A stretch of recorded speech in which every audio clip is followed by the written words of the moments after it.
அனைவருக்கும் என்னுடைய அன்பான வணக்கங்கள். ஏதாவது புதுசாக முயற்சிகள் மக்களுக்கு நல்லது பண்ணுறதை பற்றி நான் யோசிச்சுட்டே இருப்பேன். உங்களுக்கு தெரியும், பிள்ளை வளர்ப்பு அப்படிங்கிறது இந்த காலகட்டத்தில் நிறைய சிக்கலாயிடுச்சு.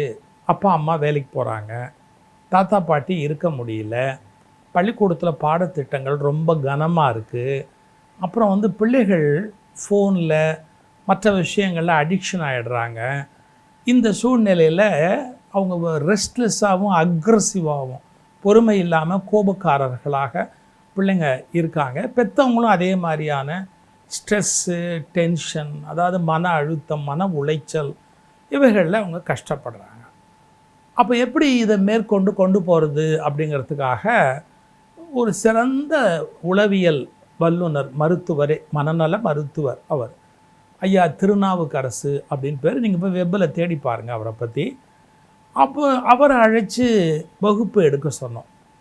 நான் கூட நினச்சேன், ஒரு பேச்சாளர்னால் 1 மணி நேரம் பேசினா தான் மக்கள் கேட்பாங்க, அதுக்கு மேலே கேட்க மாட்டாங்கன்னு நினச்சேன். அவர் 2 மணி நேரம் ஒரு வகுப்பு காலையில் எடுத்தார், மாலையில் 1 மணி நேரம் எடுத்தார். எனக்கே கொஞ்சம் தயக்கமாக இருந்தது. ஆனால் 3 மணி நேரமும் பயனுடையதாகவும் சுவை உடையதாகவும் அறிவுபூர்வமாக யோசிக்கிறவங்களுக்கு பிரமிக்கத்தக்கதாகவும் அவருடைய பணி இருந்தது. இப்போது நான் உங்களுக்கு அதை என்னங்கிறதுக்காக சொல்கிறேன். ஒரு சின்ன உதாரணம் சொல்கிறேன். பல வார்த்தைகளை பொறுத்தளவில் நாம் ஒரே அபிப்பிராயத்தில் இருக்கிறோம், ஆனால் அது உண்மை இல்லை. இன்பம்னு ஒரு வார்த்தையை பயன்படுத்துகிறோம், மகிழ்ச்சின்னு ஒரு வார்த்தையை பயன்படுத்துகிறோம். இது ரெண்டுக்குள்ளேயும் ஒரு ஆழமான வித்தியாசம் இருக்குது. புரியுதா? என்ன ஆழமான வித்தியாசம்? இன்பம் எங்கே என்று தேடுது அப்படின்னு. இன்பங்கிறது பொறிப்புலன்களால் அனுபவிக்கக்கூடியது, டக்குன்னு தீர்ந்து போயிடும், அதில் எரிச்சல் கூட திரும்பி வந்துடும். அப்புறம் எது இன்பமோ அது துன்பமாக மாறும். இன்பம்னு ஒருவருக்கு இருக்கிறது இன்னொருவருக்கு துன்பமாகும். இதெல்லாம் நிறைய இருக்குது அதுக்குள்ளே. அப்படியே ஆராய்ச்சி ஃபிலசாபிக்கலாக போகலாம். ஆனால் அவர் என்ன பண்ணார், மகிழ்ச்சி என்பது மனோநிலை, இன்பம் அப்படிங்கிறது ஒரு சுவை நிலை, அது பொறிப்புலன்களான அனுபவிப்பது. அந்த மகிழ்ச்சிங்கிறது எப்போவுமே மனது மகிழ்ச்சியாக இருக்க முடியும், எப்போவுமே மகிழ்ச்சியாக இருக்கிறது அப்படிங்கிறத சொல்லி அவர் என்ன சொன்னார், ஹாப்பினஸ், ப்ளஷர், இது ரெண்டுக்கும் இடையில் என்ன வேறுபாடுன்னு நீங்கள் என்றைக்காவது யோசிச்சிருக்கீங்களா அப்படின்னு கேட்டார். வகுப்பு ரொம்ப திகைச்சு போச்சு. உண்மையிலேயே இந்த ப்ளஷரை தேடி போகிறோமே ஒழிய ஹாப்பினஸ் அப்படிங்கிற நிரந்தரமான ஒரு நிம்மதி, அதை வடமொழியில் ஓம் சாந்தி சாந்தி சாந்திஹி அப்படிம்பாங்க. நிறைவு, நிறைநிலை அப்படின்னு தமிழில் எல்லாத்துக்கும் தமிழில் சொல்லு இருக்குங்க. அதில் மட்டும் நீங்கள் புரிஞ்சுக்கணும். மன நிறைவு அப்படிங்கிறாங்களே, மன நிறைவு அப்படிங்கிற வார்த்தைக்கு என்ன பொருள்? அதுதான் சாந்தி, சாந்த நிலை. இது இன்பத்துக்கும் மகிழ்ச்சிக்கும் வித்தியாசம் இருக்குங்கிற பகுதியை அப்படி புரிய வச்சார், அந்த வகுப்பில் அப்படி புரிய வச்சார். இதை விட கடைசி வகுப்பு மாலை 5 மணியோடு எல்லாரும் ஓடணும்னு நினைப்பாங்க. அவர் ஒரு கேள்வி பதில் நடத்தினார். ஒரு கேள்வி கேட்டார். திடீர்னு அவர் கேட்டார், என்னமோ டாக்டர்னால் கடவுளை விட மேலே, கடவுளுக்கு நிகர், கடவுளுக்கு நிறமானவர், கொரோனா காலத்தில் கூட பாருங்கள் கடவுள் காப்பாற்றினாரோ இல்லையோ, மருத்துவர் காப்பாற்றினாரெலாம் பேசுகிறீங்களே, ஏன் ஒரு மருத்துவருக்கு கடவுளுக்கு நிகரான மரியாதை இந்த சொசைட்டி கொடுக்குது? மருத்துவரை கடவுள்னு ஏன் சொல்லுது அப்படின்னு ஒரு கேள்வி கேட்டார். கூட்டத்திலேருந்து ஒருத்தர் என்ன பதில் சொன்னாங்க, ஐயா மரணத்திலேருந்து நம்மளை காப்பாற்றுறாங்க கடவுள் தானே. அவர் சொன்னார் பாருங்க ஒரு பதில், மரணத்திலேருந்து டாக்டர் காப்பாற்றுறாரா? ஆப்ரேஷன் தேட்டர்லேயே க்ளவுஸை கழட்டிக்கிட்டே கீழே விழுந்து செத்த மருத்துவர் எவ்வளோ பேர் இருக்கான்? மருத்துவர் மரணத்திலேருந்து காப்பாற்றணுன்னா அவரை காப்பாற்றிருக்க வேணாமா? இன்னும் சொல்லப்போனால் சீக்கிரமாக செத்து போகிறார் மருத்துவர். அப்போ மருத்துவர்கள்லாம் செத்து போகும்போது மரணத்திலேருந்து காப்பாற்றுறார், அதனால கடவுள்னு நினைக்கிறது சரியில்லைன்னு அழகாக புரிய வச்சார் அவர், ஒரு மருத்துவராக இருந்து. அதுக்கப்புறம் ஒரு ரிப்ளை கொடுத்தார் பாருங்கள், ஏன் மருத்துவரை கடவுள்னு சொல்லணும். டாக்டர் திருநாவுக்கரசு அதுக்கு ஒரு விளக்கம் கொடுத்தாரு. சுயநினைவு இல்லாமல் ஒரு பேஷண்ட்டை கொண்டு வராங்க ஒரு மருத்துவர்கிட்ட. அவர் தன்னை பற்றி எதாவது சொல்ல முடியுமா? தனக்கு என்ன நடந்ததுன்னு சொல்ல முடியுமா? அவருக்கு ஏன் இப்படி ஆச்சுன்னு சொல்ல முடியுமா? அவரும் சுயநினைவு இல்லாமல் கொண்டு வராங்க. அந்த நேரத்தில் அவர் மீது உரிமை எடுத்து என்ன வைத்தியம் பண்ணணும், என்ன மருந்து கொடுக்கணும், என்ன பண்ணி அவரை மறுபடியும் வெளியில் கொண்டு வரணுங்கிறத யார் டிசைட் பண்ண முடியும்? கொஞ்சம் யோசிச்சு பாருங்கள். முடிவு எடுக்கிறார் அவரை பற்றி எடுக்க வேண்டிய முடிவை அவருக்கு பதிலாக இன்னொருத்தர் எடுக்கிறார். உங்களுக்கு எடுக்க வேண்டிய முடிவை உங்களுக்கு பதிலாக இன்னொருவர் எடுப்பதை சட்டப்பூர்வமாக, சமூகபூர்வமாக, சம்மதத்தோடு உலகம் ஒருவருக்கு வழங்கி இருக்கிறது என்றால் அது மருத்துவருக்கு மட்டுமே வழங்கப்பட்டிருக்கிற உரிமை. திடீர்னு ஒரு முடிவு பண்ணுறார், இதை ஆப்ரேட் பண்ணி எடுத்துட்டா தான் இவனை காப்பாற்ற முடியும் அப்படின்னு ஒரு முடிவு எடுக்கிறார். அவர் இந்த இடத்த வெட்டிடணும் அப்படின்னு வேறு யாராவது எடுக்க முடியுமா? அதனால் மருத்துவர் கடவுள் அப்படின்னு கொண்டாடப்படுகிறார். இப்படி அவர் சிந்திக்கிற முறை, கேள்வி கேட்குற முறை, பதில் அவர் யோசிப்பது, இதெல்லாம் பார்த்து நான் ரொம்ப திகைச்சு போகிறேன். என்னுடைய ஒரே ஆற்றாமை என்னென்னா, என்னை ப்ரொஜெக்ட் பண்ணிக்கணுங்கிறதுக்காக எந்த இன்ஸ்டிடியூஷனும் பண்ணணுங்கிற விருப்பம்லாம் எனக்கு இல்லை. ஆனால் நல்ல விஷயங்களை மக்கள் யார்கிட்ட இருந்தாலும் கேட்குறதுக்கு பழகணும். இவ்வளோ தான் என்னுடைய விருப்பமே உலகத்தில். நல்ல செய்தி யார்ட்டையும் இருக்குது, கேட்க வைக்கணும். இதுக்கு தான் அந்த பயிற்சி வகுப்பை கோயம்புத்தூரில் ஏற்பாடு பண்ணேன். உண்மையில் நான் ரொம்ப சிரமப்பட்டேன். ஏன் மக்கள் ஏதாவது இப்போது ஒரு வகுப்பு நாங்கள் எடுத்தோம்னா அரங்கம் எடுக்கிறோம், அரங்க வாடகை, குளிரூட்டப்பட்ட அரங்க வாடகை, மத்தியானம் எல்லாருக்கும் சாப்பாடு கொடுக்குறோம். சாப்பாடுங்கிறது இன்றைக்கி தேதிக்கு என்ன ஆச்சு? காலையில் ஒரு காஃபி சமோசா கொடுத்தோம், ஈவினிங் காஃபி பிஸ்கெட்ஸ் கொடுத்தோம். இதை தவிர டிரான்ஸ்போர்ட்டேஷன், வெளியிலேருந்து ஸ்பீக்கர்ஸ் கூப்பிடுறோம், அவங்களுக்கான காரு அரேஞ்ச்மெண்ட்டு, தங்குற இடம், நாங்களே வெளியூரில் போய் தங்குறோம். எக்ஸ்பென்ஸ் இல்லையா? பேச்சுக்கு காசு வாங்குங்க, பேச்சுக்கு காசு கேட்கலாம், பேச்சுக்கு காசு கேட்கலாம். என்ன பேசுகிறாங்க இந்த சமூகத்தில்? சினிமாவுக்கு காசு கொடுக்குறாங்க, நல்ல அறிவுபூர்வமான விஷயம், காசு கொஞ்சம் போட்டு கட்டுங்கப்பா அப்படின்னு. இல்லை, எனக்கு சரியானபடி ஊக்கமாக இல்லை. பள்ளிக்கூடங்கள்லேருந்து பதில் வரல, பேரண்ட்ஸ்லேருந்து பதில் வரல. நான் யோசித்தேன், பணம் கிடக்குது, இப்போ பணம் என்ன பெரிய விஷயம், அதை எப்படி நடத்திடணும் அப்படின்னு சில நல்ல உள்ளங்களை எனக்கு உதவி பண்ணாங்க. சும்மா சொல்லக்கூடாது. நம்முடைய Ramraj cotton, Ramraj dhoti shirts kurtas festival celebration wear, Aishwaryam steel அவங்க உதவி பண்ணாங்க.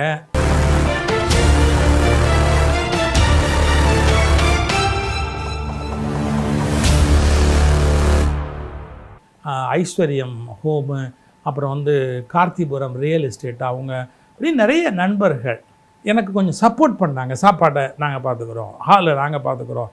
நல்ல வேலையாக போச்சு. எனக்கு பெரிய அளவில் கை நஷ்டம் இல்லாதபடி நல்லபடியாக அந்த நிகழ்ச்சி நடந்தது. இதை நான் கம்ப்ளைண்ட்டாக சொல்லலை. மக்களுக்கு ஒரு உயர்ந்த விஷயத்தை கற்றுக்கிறதுக்கு செலவு பண்ணுறதில் என்னமோ தயக்கமாக இருக்குது. ஒரு அம்மா சொன்னாங்க பாருங்கள், ஒரு பள்ளிக்கூடத்தில் ஒரு டீச்சரு, என்னால் மறக்கவே முடியாது. அந்த பள்ளிக்கூடத்து டீச்சர் என்கிட்ட சொல்கிறாரு, ஒரு டீச்சர் சொல்லியிருக்காங்க, எவ்வளோ அறிவாளி பாருங்கள், நம்ம பெத்த பிள்ளையா நமக்கு வளர்க்க தெரியாதா, இவர் தான் சொல்லிக் கொடுக்கணுமா, இவர் என்ன சொல்லிக் கொடுத்துருப்பாரா? அப்போ எவ்வளவு அறியாமல் இருக்காங்க பாருங்கள். திருவள்ளுவர் சொல்கிறாரு, அறிவு எங்கேருந்து வரும்னு தெரியாது. வேதம் சொல்லுது, எந்த திசையிலேருந்து அறிவு வரும்னு தெரியாது, யாருக்கிட்டேருந்து அறிவு வரும்னு தெரியாது. என்ன அகங்காரம் பாருங்கள் அந்த அம்மாவுக்கு. ஒரு டீச்சராக அவங்க சொல்லியிருக்காங்க பள்ளிக்கூடத்தில், நம்ம பெத்த பிள்ளை வளர்க்க நமக்கு தெரியாதா, இவர் தான் நான் சொல்லித்தரணுமா, டீச்சர்ஸ்லாம் போகாதீங்க, அது இந்த வகுப்புக்கு போகாதீங்க. எவ்வளோ நல்ல எண்ணம் பாருங்கள், எவ்வளோ நல்ல எண்ணம் பார்த்தீங்களா? இவங்க டீச்சராக இருந்து இவங்கள்ட்ட படிக்கிற பிள்ளைங்க உருப்படாக போகுது. என்னமோ போங்க, தள்ளி விடுங்க அந்த பக்கம். நான் இப்போ வர விஷயத்துக்கு, திருநாவுக்கரசு அப்படி பண்ணாருன்னா, நம்ம ஒரு சைக்காலஜிஸ்ட் ஹைதராபாத்லேருந்து வந்திருந்தார், நல்ல நண்பர் எனக்கு, சுபாஷ் அப்படின்னு பேர். அவர் பேச்ச சபாஷ் அப்படின்னு பாராட்டணும். சுபாஷ், சபாஷ். எப்படி சபாஷ்? ஒன்றும் இல்லை, நிறைய பேசினார். ஒரு விஷயம் மட்டும் சொல்கிறேன். பையன் டைனிங் டேபிளில் உட்காந்து சாப்பிடும்போது காப்பி கொட்டிட்டான். ஒரு அம்மா எப்படி ரியாக்ட் பண்ணலாம்? நீ எப்போவுமே இப்படி தான் பண்ணுவேன், மார்ச் மாதம் 15 இப்படி தான் கொட்டினேன், போன வருஷம் இப்படி தான் கொட்டினேன், அன்றைக்கி இப்படி தான் நீ பாலை கொட்டினேன், இவ்வளோ சண்டை போடலாம், திட்டலாம், அடிக்கலாம், பிரச்சனை பண்ணலாம். அதனால் என்ன நடந்துருன்னு நினைக்கிறீங்க? அந்த பையனை நீங்கள் அடிச்சிட்டிங்கன்னா அந்த பையன் அந்த அடியை சும்மா விட மாட்டான், அந்த அடியை இன்னொருத்தருக்கு கொடுப்பான். ஒவ்வொரு மனிதனும் தனக்கு ஏற்பட்ட வலியை மற்றவரிடம் ஒப்படைத்து விட்டு தான் சாவதற்கு விரும்புகிறார்கள். எனக்கு என்ன வலி வந்ததோ அந்த வலியை நான் அடுத்த ஆளுக்கு டிரான்ஸ்ஃபர் பண்ணிட்டு தான் சாகணும். இது மனித மனதில் இருக்கிற உளவியல் கோட்பாடு. அவன் என்ன பண்ணுவான்? அவன் தங்கச்சியை ஓங்கி அடிப்பான். என்ன பேசுகிறேன், அவன் தங்கச்சி அடிப்பான். தங்கச்சி என்ன பண்ணுவான்? பொம்மையவாது போட்டு அடிப்பான். என்னடா அப்படி பொம்மையை போட்டு அடிப்பான். இந்த உலகம் முழுக்க இப்படி தான் நம்ம வன்முறைகளை உண்டு பண்ணிக்கிட்டே இருக்கோம். சுபாஷ் ஒரு கருத்து சொன்னார் பாருங்கள், அடடா, செத்த எண்ணங்களை ஏன் உயிர்ப்பித்து எழ வைக்கிறீர்கள் அப்படின்னு கேட்டார். It is a very beautiful thinking. ரொம்ப அருமையான வார்த்தை. செத்தாரை எழுப்புவேன்னு சொல்லி நம்ம என்ன பண்ணுறோம், செத்த எண்ணம். ஏங்க 1980 90 என்னமோ நடந்து போச்சு, அதை இன்றைக்கி உட்காந்து பொங்கி பொங்கி அழுதுகிட்டு நம்ம சொல்லிக்கிட்டு இருந்தோம்னா என்றைக்கோ செத்து போன விஷயம், நடந்து போன விஷயம், அதெல்லாம் செத்து போன எண்ணம். அதை உயிர்ப்பிக்கிறோம். அதுக்கு ஒரு உயிர் இன்னும் அவ்வளோதான், இன்னொரு 10 வருஷத்துக்கு அது டிங் டிங்னு ஆடிக்கிட்டு இருக்கோம். ஏன்னா உயிர் கொடுத்துட்டிங்களே, அதுக்கு கொஞ்சம் தற்காலிகமான உயிர் கொடுத்துட்டிங்களே. இப்படி தான் செத்த எண்ணங்களை உயிர் கொடுத்து வாழ்க்கையை நரகமாக்காதீர்கள். Beautiful thought. இப்போ நீங்கள் கேட்பீங்க இதெல்லாம் நாங்கள் படிக்க வேண்டாமான்னு. நான் இன்னும் அதுக்கான ஏற்பாடு வச்சுருக்கேன். ஜூம் லிங்க்கில் இந்த ஃபுல் கிளாஸை நீங்கள் பார்க்கலாம்.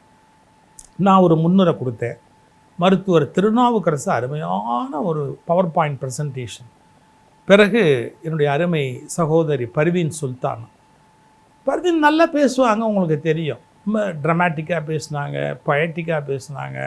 ஒரு விஷயம் சொன்னாங்க பாருங்கள், அப்பா அம்மாவுடைய அன்பு எவ்வளவுன்னு.